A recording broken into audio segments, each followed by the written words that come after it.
Hello guys, कैसे हैं आप सब। नमस्कार, मैं हूं अभिषेक और इस वीडियो में हम लोग बात करेंगे इनवॉइसिंग और बिलिंग के बारे में कि आप बिल बुक कैसा छपवाएं, या फिर अगर आपके पास बिल बुक छपवाने का इंतजाम नहीं है तो आप ऑनलाइन अपने बिल को कैसे बनाएं। कई लोग एक्सेल पर अपने बिलिंग को करते हैं, एक्सेल पर ही फॉर्मूलेज लगा के वहीं पर कैलकुलेशन करते हैं और वहीं पर बिलिंग बना के उसको वर्ड पे कॉपी करके बिल प्रिंट आउट कर लेते हैं नॉर्मल प्रिंटर से। कई लोग ऑलरेडी एक pre designed bill book design करके रखते हैं, प्रिंट करा के रखते हैं और उस पर नॉर्मल बिलिंग कर देते हैं। मैं क्या यूज करता हूं आपको बताता हूं। मैं दो तरह की बिलिंग बनाता हूं, एक जीएसटी बिलिंग और एक नॉन जीएसटी बिलिंग। चूंकि नॉन जीएसटी बिलिंग जो है वो मैंने एक नॉर्मल छपवा के रखा है बिल बुक 2 कॉपी में, मतलब एक कॉपी जो मेरे पास रहेगा बिल्कुल हल्के पेज में और एक कॉपी जो कस्टमर के पास जाएगा थोड़े मोटे पेज में, थोड़ा बढ़िया पेज में, राइट। एक कस्टमर कॉपी और एक खुद की कॉपी, ये 2 कॉपी में। पिछले कई दिनों से एक मंजीत जी भाई साहब हैं जिनकी क्वेरी आ रही थी, आप देख सकते हैं प्रिंटिंग वाले ये जो वीडियो है बिल बुक प्रिंटिंग वाली, इसके नीचे कमेंट में मंजीत जी की काफ़ी क्वेरी आई थी, तो मैंने सोचा कि एक वीडियो इस पर बनाया जाए, काफ़ी लोगों की क्वेरी हो सकती है बिलिंग से रिलेटेड। कोटेशन देने के लिए मैंने एक नॉर्मल छपवा के रखा है छोटा हैंडबुक, वो दिखाना छोटो, हाँ ये कोटेशन देने के लिए मैंने एक हैंड बिल, एक छोटा सा नोटपैड छपवा रखा है, ठीक है, मेरे कंपनी का ही है। कोटेशन देने के लिए इस पर कोटेशन दे देता हूँ और जब बिल बनाना हो तो उस पर बिल बना के देता हूँ, राइट। तो इस तरह से आप भी कर सकते हैं। कोटेशन देने के लिए अगर आपको छपवाने की जरूरत, छपवाना नहीं चाहते, पैसा नहीं लगाना चाहता इसमें, तो आप ऑनलाइन ही कोटेशन भेज सकते हैं। वर्ड पे अपना एक परफॉर्मा बना के कोटेशन भेज सकते हैं, जैसे ये देखिए आप स्क्रीन पर, इस तरह से मैं भी कोटेशन भेजता हूँ वर्ड पे ही परफॉर्मा बना के। उसी पर आप लिख भी सकते हैं कि यदि आपको टैक्स वगैरह जो है जीएसटी कंपलसरी है तो आप उस पर लिख सकते हैं नोट में कि GST is compulsion over all the total prices, और जो भी आपका टर्म एंड कंडीशन रहता है, राइट, वो आपके ऊपर है। तो यहाँ पर आप प्रिंट से पैसा बचा सकते हैं। यदि आप चाहें तो प्रिंट भी करा लीजिए, बहुत ज़्यादा महंगा है नहीं, 300 साढ़े 300 में आपको बिल बुक मिल जाती है सस्ती, 1 कलर वाली, सिंगल कलर वाली। मल्टी कलर में जाएंगे आप तो वहीं 500 साढ़े 500 या 600 तक में मिलती है आपको, राइट, बढ़िया पेज में। डिपेंड करता है आप कैसी क्वालिटी लेते हैं। और अगर आप बात करें, मैं आपको 2 कॉपी में दिखाया मैंने, कई लोग उसको 3 कॉपी में भी छपवाते हैं क्योंकि उनको जरूरत पड़ती है, एक अपने पास रखने के लिए, एक कस्टमर को देने के लिए, और एक हो सकता है उनके डिपार्टमेंट में कहीं सबमिट होता हो, तो 3 कॉपी में छपवाते हैं। जैसे मैंने आपको दिखाया कि इसमें एक नॉर्मल मतलब येलो कलर में है, एक सफ़ेद में है, एक हो सकता है पिंक में छपवा लीजिए आप, तो वो आपके 3 जगह काम आने के लिए हो जाती है। आपको क्या है प्रॉब्लम इसमें कि आप जब अपनी बिलिंग को, जैसे महीने के एंड में जब आप अपना कैलकुलेशन निकालते हैं कि कितने का बिजनेस किया आपने, तो उस वक्त आपको जो है, जो आपके पास जो कॉपी रह जाती है वो काम आती है काउंट करने के लिए, ठीक है। ये अब आप कहेंगे कि सर काउंट करने के लिए मैं तो डायरी में भी नोट कर सकता हूँ, तो आपको किसी कागज पे भी लिख के दे देंगे किसी कस्टमर को भी, तो वो भी बिल बन जाएगा, जरूरी थोड़ी है छपवाना। एक तरीका होता है धंधा करने का, अपना नाम उस पर जाता है, नाम ब्रांडिंग। जब कस्टमर के पास बिल जाएगा वो उसको जेब में रखा रहेगा, और जब वो खोलेगा बिल ना, वो अपना खर्चा निकालने के लिए, भाई महीने में मैंने कितना खर्चा कर दिया, कितना सामान खरीदा, तो उस पर आपका नाम दिखेगा, नाम, राइट, आपका नाम दिखेगा ऊपर लिखा हुआ, तो वहाँ आपका क्या होगा, ब्रांड का रिकॉग्निशन, ब्रांड की जो नाम है वो उसके दिमाग में रिकॉल जनरेट होगा, रिकॉल वैल्यू जनरेट होगा, राइट। तो इसलिए हम लोग बिल देते हैं ताकि बिल पर हमारा नाम जाए और दिमाग में उसके बार बार नाम हो। समझ रहे हैं आप उसका क्या तरीका है, क्या लॉजिक है इसके पीछे, लॉजिक यही है। अदरवाइज आप कॉपी पर लिख कर दे देंगे ना, एक सादा पेपर पे पेन से लिख के, तो वो भी बिल हो जाएगा, कोई दिक्कत नहीं है। बट एक तरीके से हम लोग देते हैं ताकि हम लोग अच्छा मार्केट में अच्छा रेपुटेशन बना के बैठे, ठीक है। अब बात करें, ये तो नॉर्मल बिलिंग थी।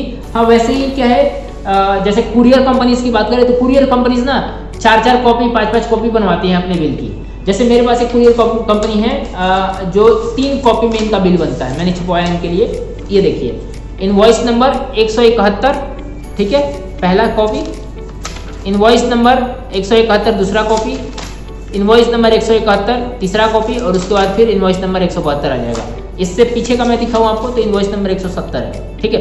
तो मतलब जिसको जितना इस्तेमाल करना होता है उतना वो अपना छपवाता है। अब ये तो रह गया भाई कि नॉन जीएसटी बिलिंग। अब जीएसटी वाली बिलिंग के लिए मैं आपको एक तरीका बताता हूँ। आप क्या किया कीजिए, कि एक व्यापार सॉफ्टवेयर है। व्यापार का नाम तो सुना ही होगा आपने, बहुत मतलब किफ़ायती दाम में और आपको बहुत अच्छा सर्विस देता है। आप उसके 2300 रुपये में 1 साल का लाइफ टाइम प्लान खरीद सकते हैं। डेस्कटॉप पर भी इस्तेमाल कर सकते हैं, उसको मोबाइल में भी इस्तेमाल कर सकते हैं। अगर आपको फ्री में इस्तेमाल करना है, उसको ट्रायल करना है कि कैसा है, तो आप फ्री में भी इस्तेमाल करते हैं। बहुत सारे फीचर उसके फ्री में हैं और इतने फीचर फ्री में हैं कि आपका काम तो चल ही जाएगा। अगर आपको डेस्कटॉप में बिलिंग बनाना है, आप मोबाइल में उतने सही नहीं है करने में, बिलिंग आपको अच्छा नहीं लग रहा मोबाइल में, तो आप डेस्कटॉप में भी कर सकते हैं, लेकिन डेस्कटॉप के लिए आपको प्रीमियम इसका परचेज करना पड़ेगा। मैंने डिस्क्रिप्शन में भी लिंक दिया है, ये आई बटन पर भी लिंक दिया है, आप इसको खोल के देखिए। बहुत ही अच्छा सॉफ्टवेयर है, आप इसका इस्तेमाल कीजिए। मुझे कमेंट में बताइएगा कि आपको कैसा लगा, क्योंकि मैं तो बहुत खुश हूँ, मुझे मजा आ रहा है करने में। मैं पिछले 2 साल से यूज़ कर रहा हूँ इसको, ठीक है। बहुत ही अच्छा सॉफ्टवेयर है। जीएसटी बिलिंग बनाने के लिए इस्तेमाल करता हूँ, कोटेशन भेजने के लिए भी इस्तेमाल करता हूँ, ठीक है। आप भी इसका इस्तेमाल करके आराम से अपनी बिल बुक की छपाई की कॉस्टिंग को बचा सकते हैं, ठीक है ना। अब रही बात अपने खाता बुक को मेंटेन करने की, तो मैं खाता बुक को मेंटेन करने के लिए पेटीएम खाता बुक का इस्तेमाल करता हूं। इसमें कोई पैसा नहीं लगने वाला है ना, आराम से आप अपना पेटीएम पर अकाउंट बनाइए, पेटीएम बिजनेस अकाउंट, ठीक है। उसमें अपना अगर जीएसटी डालना है जीएसटी भी इनपुट कर दीजिए, अपना बिजनेस का नाम डालना है बिजनेस का नाम डाल दीजिए, या फिर आपको अपने नाम पर बनाना है तो आप अपने नाम पर भी खाता बना के उस पर आराम से वही खाता मेंटेन कर सकते हैं। भाई कितना उधारी खाता आपका चल रहा है महीने में, और उसमें इतना फायदा होता है कि आपका जब आप किसी कस्टमर के नाम पे कोई खाता ऐड करेंगे जैसे, तो उसका जो भी उधार होगा ना, वो उसको नोटिफिकेशन चला जाएगा कि भाई आपको इतने पैसे आपके उधारी में चल रहे हैं और आपको इतने पैसे आपको पेमेंट करने हैं XYZ नाम को, राइट। ये फायदा है पेटीएम खाता बुक का।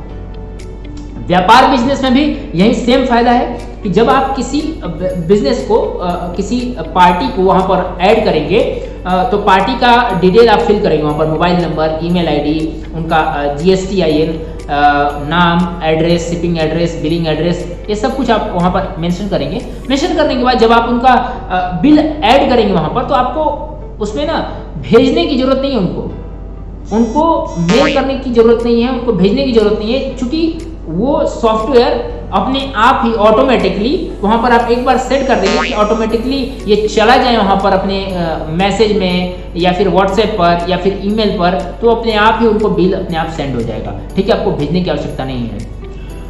ये सारी इंफॉर्मेशन मैंने आपको दे दी बिलिंग से और इनवॉइस से रिलेटेड। एक लास्ट बात जो कि मंजीत जी की क्वेरी थी, मैं वो बताना चाहूँगा, वो यह है कि जैसे आप जब बिल बनाते हैं ना, तो उस पर इनवॉइस नंबर सेम रहता है, जैसे कस्टमर कॉपी हो या फिर मर्चेंट कॉपी हो, दोनों पर इनवॉइस नंबर सेम रहता है। तो उससे फर्क नहीं पड़ता है कि वो आप रखें या फिर फाड़ के फेंक दें, क्योंकि वो जो बिल है वो तो जीएसटी में ऐड हो चुका है। जब जैसे आपने मान लीजिए मेरे नाम पर अब कोई बिल काटा आपने, ठीक है, लेकिन बिल काटने के पश्चात आप महीने के एंड में आपने जीएसटी भर दिया ना, तब वो मेरे पास आ गया इनपुट, ठीक है। अब मैं उसका इनपुट ले सकता हूँ कि मैंने आपको जीएसटी दे दिया है, ठीक है। तो वो इनवॉइस मेरे पास रहे ना रहे कोई फर्क नहीं पड़ता, मेरे जीएसटी में आ चुका है। मेरे को बस ध्यान रहना चाहिए कि आपका जीएसटी नंबर क्या है जिसको मैंने वो बिल दिया है, बिल पे किया है जिसको, उसका जीएसटी ध्यान रहना चाहिए मुझे, ठीक है। जब मैं इनपुट लूंगा तो वहां पर आपका जीएसटी डाल दूंगा कि जो मैंने आपको जीएसटी टैक्स भरा है